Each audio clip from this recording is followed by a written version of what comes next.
Si vous êtes capable de vous causer de la dépression, je ne dis pas cela sans inquiétude pour votre maladie ou par manque de compassion, parce que c'est en fait ce qui vous arrive. Si vous vous causez de la dépression, vous pouvez générer une quantité importante d'émotions et de pensées intenses, mais dans la mauvaise direction. Si vous n'avez pas d'émotions très fortes, des pensées très intenses à propos de quelque chose, vous ne pouvez pas être déprimé. C'est juste que vous générez des pensées et des émotions qui agissent contre vous, pas pour vous. Donc vous êtes assez fort pour vous causer de la dépression. Parce que pour être capable de vous causer une maladie mentale, à moins d'être pathologiquement malade, ce qui ne concerne qu'un petit nombre de personnes, le reste est entièrement créé par vous-même. La plupart d'entre eux sont auto-créés. Quelques-uns sont pathologiquement malades, ils ne peuvent pas s'en empêcher. Cela vient juste de l'intérieur, à cause de la génétique et d'autres facteurs.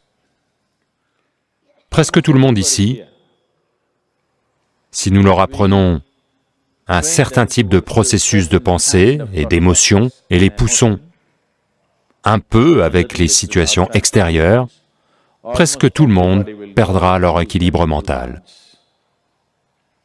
Ils deviendront cliniquement malades. Je veux dire qu'ils peuvent être poussés à la folie, parce que la ligne entre la santé mentale et la folie est très mince. Les gens continuent à la pousser. Vous vous mettez en colère, vous repoussez la ligne. C'est une ligne mince. En fait, quand vous vous fâchez, vous savez que vous êtes en train de pousser la ligne. C'est pourquoi l'expression « j'étais en colère contre quelqu'un ». Vous n'êtes pas en colère contre quelqu'un, vous devenez juste fou. Vous ne pouvez pas être en colère contre quelqu'un. Vous êtes juste en train de pousser votre santé mentale, les limites de la santé mentale, et de passer à la folie, pour une certaine période de temps, avant de revenir. Essayez une chose, chaque jour faites ceci. 10 minutes par jour, essayez une colère intense sur quelqu'un. What? Vous verrez, dans 3 mois, vous serez cliniquement fou. Oui. Essayez-le, si vous voulez. Parce que si vous continuez à pousser la ligne, vous devenez fou, vous revenez, vous devenez fou et vous revenez, un jour vous ne reviendrez plus, c'est tout. Le jour où vous n'êtes pas en mesure de revenir en arrière, alors vous êtes cliniquement malade. Vous devez comprendre que même si vous vous êtes fâché un moment, vous êtes déjà malade. Peut-être que vous ne recevez pas de diagnostic médical. Ils ne vous accolent pas un certificat que vous êtes parti. Mais vous y allez, n'est-ce pas? Vous pensez que c'est votre droit de lancer des crises de colère? Vous pensez que c'est votre droit de vous mettre en colère contre les gens? Vous pensez que c'est votre privilège d'être déprimé, de sorte que vous obtiendrez l'attention de quelqu'un? Vous continuez à jouer. Un jour, vous ne pourrez pas revenir en arrière. Continuez à franchir la ligne tous les jours. Un jour, vous verrez que vous ne pouvez pas revenir en arrière. Ce jour-là, vous avez besoin d'un médecin. Jusque-là, tout le monde avait besoin de répit de votre part. Mais le jour où vous ne pouvez pas revenir en arrière, ils obtiennent ce répit parce que maintenant ils peuvent vous attraper et vous remettre à un médecin. Sinon, vous êtes temporairement fou, tous les jours, plusieurs fois par jour. Ils ne peuvent même pas vous envoyer dans un asile, ils doivent vous supporter, votre famille, vos amis, votre entourage. Si vous êtes au moins cliniquement malade, nous pouvons vous remettre à quelqu'un. Il y a un temple dans l'état de Tamil Nadu, vous savez? où ils vous enchaînent et vous gardent, où il n'y a pas d'hôpital, pas de psychologie. Pour des maladies, il n'y a pas d'hôpital. Il y a un temple que quelqu'un a créé et qui est censé ramener les gens à la santé mentale. Alors, les familles les emmènent et les laissent là. Ils sont enchaînés et laissés dans le temple. Vous donnez un peu d'argent, ils vous nourrissent, et vous êtes juste là comme un animal, ligoté. Je pense que si les hôpitaux étaient gérés comme ça, beaucoup de gens ne deviendraient pas fous. Ils maintiendraient leur santé mentale. En ce moment, c'est trop le luxe. Si vous rendez l'hôpital extrêmement confortable, cela deviendra une incitation à tomber malade. Et vous avez des motivations dans votre vie pour devenir malade, dès votre enfance. Vous recevez un maximum d'attention seulement quand vous tombez malade. Quand vous étiez heureux, on criait sur vous. Quand vous poussiez des cris de joie, ils criaient sur vous en retour, les adultes. Vous faites ouh, ouh, ouh. Then boo-boo, boo-boo, boo-boo, boo-boo. When you are a child, physical illness is good because you will get attention from your mother and father and everybody around you, and you don't have to go to school on that day. Quand vous êtes un enfant, la maladie physique est bonne parce que vous aurez l'attention de votre mère, de votre père et de tout le monde autour de vous, et vous n'avez pas besoin d'aller à l'école ce jour-là. Alors vous apprenez l'art de tomber malade physiquement. Mais une fois que vous vous mariez, vous apprendrez l'art de devenir malade mentalement. Parce que si vous voulez attirer l'attention, asseyez-vous dans un coin. En paraissant déprimé, les gens vont faire attention à vous. Donc, continuez à jouer à ce jeu. Un jour, vous ne serez pas en mesure de franchir la ligne en arrière. Ce jour-là, vous êtes cliniquement malade. Malheureusement,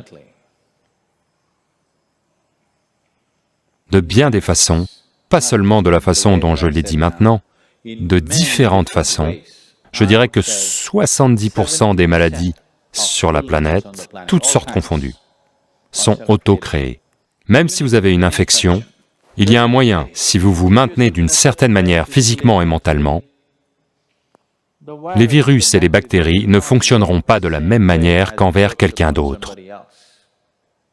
Si vous vous comportez comme ça, peu importe ce qui se passe, de toute façon, je dois y aller, faire ça, ça et là, il n'y a pas de répit de ça.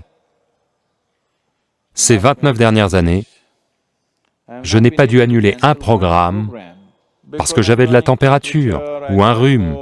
J'ai eu ceci, j'ai eu cela. Peu importe ce qui se passe, ce que vous avez à faire, de toute façon, doit être fait. Vous ne pouvez pas revenir en arrière. Soit à cause de votre engagement, ou parce que vous avez un patron comme ça. D'une façon ou d'une autre, si cela arrive, alors vous verrez que vous ne tomberez pas si souvent malade. Parce que même si vous avez de la température, vous devez encore y aller. Si c'est l'été, vous continuez, n'est-ce pas? Non, beaucoup de gens n'iront pas. Il fait un peu chaud dehors, ils ne vont pas travailler. Un peu froid dehors, ils ne vont pas et ne travaillent pas. Il pleut un peu, ils ne vont pas travailler. Un flocon de neige, ils n'iront pas et ne travailleront pas. C'est juste la météo. Donc pour chaque changement de météo, si vous avez le confort de vous enrouler dans une couverture et de vous allonger, une fois que vous créez cela, votre corps va apprendre à tomber malade, aussi souvent que possible.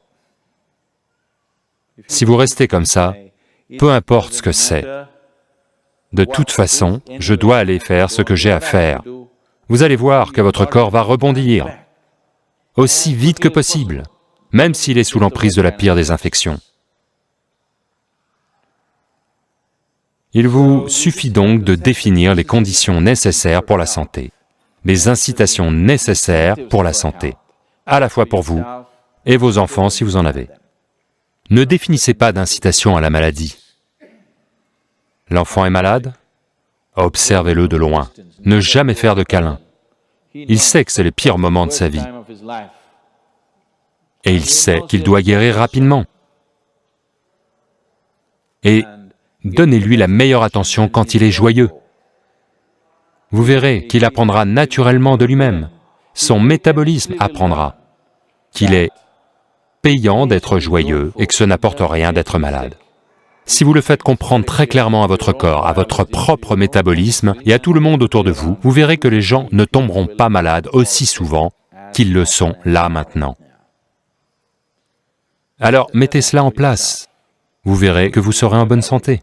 Si vous pouvez tourner votre esprit de cette façon, vous pouvez aussi le tourner de cette autre façon, je veux que vous compreniez cela. Non, non, je suis comme ça parce que mon père m'a abusé quand j'avais 7 ans. Si vous connaissez toutes ces conneries, vous pouvez aussi vous changer, n'est-ce pas? C'est l'heure.